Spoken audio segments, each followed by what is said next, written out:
बच्चों, निकालिए 9th class की हिंदी की बुक। हमारा चल रहा है वैष्णव जन तो तेने के। ये कौन सी भाषा है?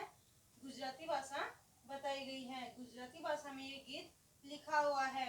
और किसके द्वारा लिखा हुआ है? ये नरसिंह मेहता के द्वारा। जब गांधी जी थे तो गांधी जी के द्वारा ये गीत बहुत बार गाया जाता था। यह उनका सबसे प्रिय गीत था। ठीक है, तो इसमें देखिए हमारे 4 पैराग्राफ हो गए थे।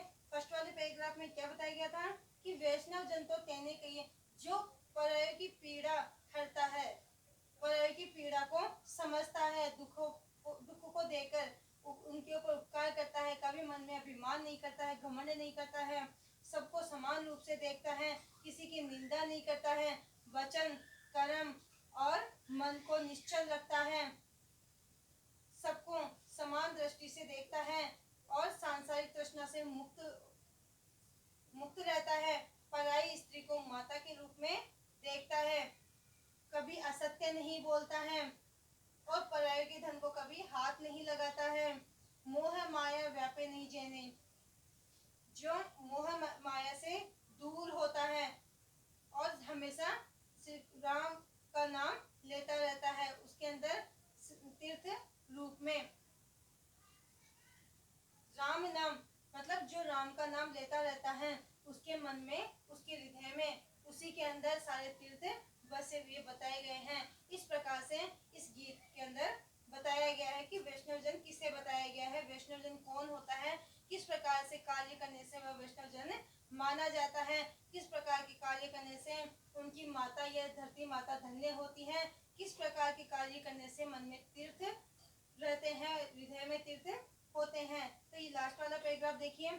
वन लोभी ने कपट रहित छे, वन लोभी ने कपट रहित छे, जिसने लोभ कपट और काम क्रोध निवार्या रे, काम क्रोध निवार्या रे, मतलब वन लोभी ने कपट रहित छे, काम क्रोध निवार्या रे, जिसने लोभ कपट काम क्रोध पर विजय प्राप्त कर ली है, जिसने लोभ कपट क्रोध पर विजय प्राप्त कर ली है, भणे नरसेयो तेनु दर्शन करता, ऐसे वैष्णव दर्शन मात्र से ही, भणे नरसेयो तेनु दर्शन करता, ऐसे वैष्णव दर्शन मात्र से ही कुल एकोतर तारिया रे, परिवार के इकतर पीढ़ियां तर जाती है, उसकी रक्षा होती है।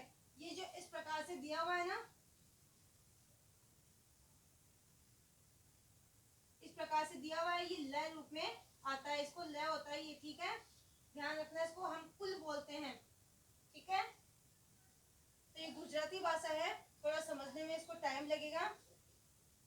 भणे नरसेयो तेनु दर्शन करता, कुल एकोतरे एकोतेर तारिया रे, परिवार के सभी लोग ऐसे वैष्णव दर्शन करके दर्शन मात्र से ही तर जाते हैं, कुल के सभी लोग मतलब परिवार के सभी सदस्य तर जाते हैं, उन सबकी रक्षा होती है।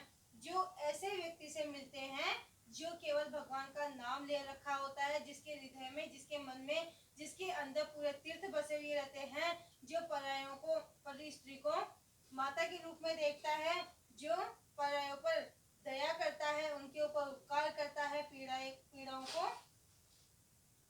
समझता है और कभी असत्य नहीं बोलता है, कभी परायों के धन को हाथ नहीं लगाता है, ऐसे वैष्णव जन को देखकर ही या दर्शन मात्र से ही हमारा पूरा परिवार तर जाता है और हमारी रक्षा होती है।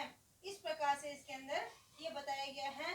मैंने आपको कहा था इसका अर्थ भी आप साथ साथ करते जाइएगा। आगे देखिए, नरसिंह मेहता, इनका जन्म हुआ था 1414 में और इनकी मृत्यु हुई थी 1478 में। गुजरात के प्रसिद्ध संत कवि थे। ये कहाँ के थे? गुजरात के, तभी तो इन्होंने गुजराती भाषा में यह गीत लिखा है। गुजरात के प्रसिद्ध संत कवि थे। उनका यह भजन गांधी जी के आश्रम में प्रार्थना के रूप में गाया जाता था। मैंने बताया था आपको, ये गांधी जी हमेशा इस गीत को गाते रहते थे। उनका यह भजन गांधी जी के आश्रम में प्रार्थना के समय गाया जाता था। जब भी गांधी जी के समय प्रार्थना होती थी, उस समय यह गीत हमेशा गाया जाता था। वैष्णव जन तो तेने कहिए। तो हम जो भी गीत गाते हैं, जो भी हम प्रार्थना करते हैं, उन सब के अंदर कुछ न कुछ सार छिपा होता है। ठीक है, ये लेसन आपको मेरे ख्याल से अच्छे से समझ में आ गया होगा। आगे देखिए कबीरदास जी का। कबीरदास जी का परिचय देखिए। कबीर के जन्म और मृत्यु के बारे में अनेक किंवदंतियां प्रचलित हैं।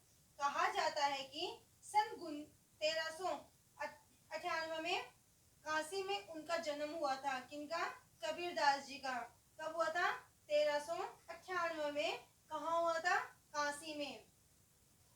सन 1518 के आसपास मगहर में देहांत हुआ था। और इनका देहांत कहाँ हुआ था? मगहर में हुआ था। कब हुआ था? 1518 में हुआ था। कबीर ने विधिवत शिक्षा नहीं पाई थी, परंतु सत्संग, पर्यटन तथा अनुभव से उन्होंने ज्ञान प्राप्त किया था। कबीर ने कभी विधिवत रूप से, मतलब नियम रूप से, नियम पूर्वक कभी उन्होंने कोई किताब नहीं पढ़ी है, किसी प्रकार की शिक्षा प्राप्त नहीं की थी, परंतु वह सत्संग में लीन थे। सत्संग क्या करते थे? अर्थात भगवान का भजन किया करते थे। पर्यटन, घूमते फिरते थे। तथा अनुभव से, जो वो लोग देखते थे, जिनसे उनको अनुभव हुआ, उन्हीं से ही उनको ज्ञान प्राप्त हुआ। कबीरदास जी कभी शिक्षा प्राप्त नहीं करने के लिए कभी विद्यालय नहीं गए, कभी उन्होंने शिक्षा नियम पूर्वक प्राप्त